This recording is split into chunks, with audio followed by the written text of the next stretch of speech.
avion et Monsieur Caudron, le constructeur de cet avion, désirait en faire après-guerre, il disait on pourrait en faire un avion de sport, un avion d'apprentissage du pilotage. Et il lui fallait quelqu'un il lui fallait des vendeurs pour cet avion. Et il y a des commerciaux, on dirait aujourd'hui, voici.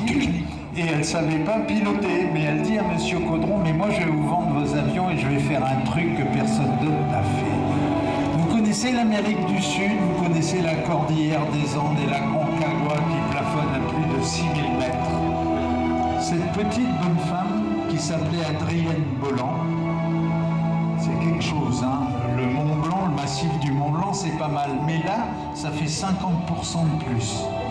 Et Adrienne Bolland, avec seulement 40 heures de vol, décida qu'elle allait passer cette muraille monstrueuse. Et un beau matin, elle décolla du terrain au pied des falaises monumentales dans un G3 absolument semblable à celui-là. La veille, elle avait reçu dans sa chambre d'hôtel la visite d'une bonne femme étrange qui avait frappé à sa porte et lui avait dit « Moi, je lis dans l'avenir, je sais des choses. » Et elle lui avait dit quand vous allez être en vol, vous allez arriver face à la montagne et puis vous verrez un passage qui d'un côté arriva face à la paroi. Elle se laissa emporter par le vent. Elle avait quand même le sang qui pissait par les oreilles et par le nez. Elle était à plus de 6000 mètres d'altitude. Elle était secouée comme un prunier. Elle se cramponnait aux manches pour éviter d'être lourdée, virée du poste de pilotage toile de l'avion.